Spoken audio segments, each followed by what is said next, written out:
पावसाळ्यात सर्वात जास्त खावीशी वाटणारी रेसिपी म्हणजे गरमागरम भजी आणि त्यातली त्यात कांदा भजी म्हटलं की सांगायलाच नको। भजीचा जर वास कुठल्या हॉटेलमधून येत असेल तर असं वाटतं की कधी घरी जाऊ आणि भजी करू आणि गरमागरम ती खायला घेऊ। त्याच्यासोबत तळलेल्या मिरच्या, ही भजी काहीतरी वेगळंच कॉम्बिनेशन असतं पावसाळ्यामध्ये। आता ही भजी पटकन 5 मिनिटांमध्ये कशी बनवायची ही झटपट बनणाऱ्या भजीची रेसिपी आपण आज पाहणार आहोत। तर त्यासाठी बघा, काही कांदे आहेत 2-3 मीडियम आकाराचे बारीक कापून घेतलेले आहेत, कोथिंबीर छान कापून घेतलेली आहे आणि हिरव्या मिरच्या सुद्धा 4 ते 5 आवडीनुसार आपण छोट्या छोट्या तुकड्यांमध्ये कापून घेणार आहोत। आता या ठिकाणी 1.5 कप इतकं बेसन पीठ मी घेतलेलं आहे। हे सगळं साहित्य त्या बेसन पिठामध्ये ऍड करणार आहे। पहा कशी झटपट 5 मिनिटांमध्ये तयार होते ही भजी आणि अगदी सुंदर छान फुगते, खुसखुशीत होते आणि आपलं मन तृप्त होतं। इतकी सुंदर ही भजी बनते। आता अर्धा चमचा एवढा ओवा हातावरती चोळून आपण या सगळ्या साहित्यामध्ये घालणार आहोत। यानंतर अर्धा चमचा एवढी जिरेपूड यामध्ये घालणार आहोत। जिरेपूड नसेल तरी चालतं आणि असेल तर उत्तमच, माझ्याकडे होती म्हणून मी घातली। यामध्ये चवीनुसार आपण मीठ घालणार आहोत। आता ही आपली झटपट बनणारी भजी आहे म्हणून आपण पाव चमचा एवढा सोडा यामध्ये घालणार आहोत।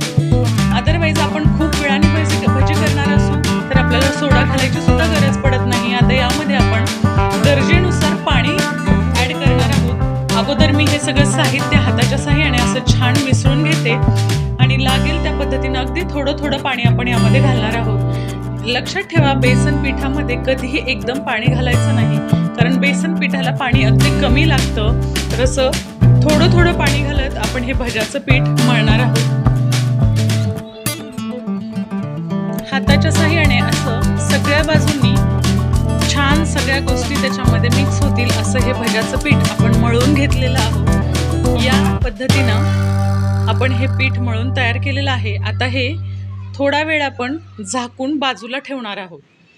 जोपर्यंत आपल्या कढईमध्ये तेल तापत नाही तोपर्यंत हे पीठ आपण बाजूला ठेवणार आहोत। आता दुसरीकडे कढईमध्ये तेल तापत ठेवलेलं होतं आणि हे तेल अगदी छान गरम झालेलं आहे। शेजारी पाहू शकताय तुम्ही, थोडंसं पीठ घालून पाहिलं होतं, ते कडकडीत असं छान गरम झालेलं तेल आहे। या स्टेजला आपण थोडासा गॅस कमी करायचा आहे आणि मग भजी सोडायचे। पहा भजी किती छान फुलतायत, मस्त मस्त मंद असा सुवास त्याचा दरवळतोय आणि कधी एकदा भजी खायला घेऊ असं झालंय। पाहू शकताय किती सुंदर टम्म अशी फुगतायत ही भजी आणि अगदी 5 मिनिटांमध्ये बनून ही भजी तयार झालेली आहे। माझ्या मुलीसुद्धा ही भजी खाऊन अगदी खुश आहेत, कारण चव अगदी अप्रतिम आहे। हॉटेलमध्ये जाऊन 20 ते 25 मिनटं आपण त्या भजीची वेट करत बसतो आणि कधी येईल असं होतं आणि मग पैसे देऊन पे करून आपण ते खाऊन येतो। तेल कसं असतं माहीत नसतं, त्यापेक्षा आपण 5 मिनिटांमध्ये अगदी घरच्या घरी अशी भजी आपल्याला पाहिजे तेव्हा बनवून खाऊ शकतो।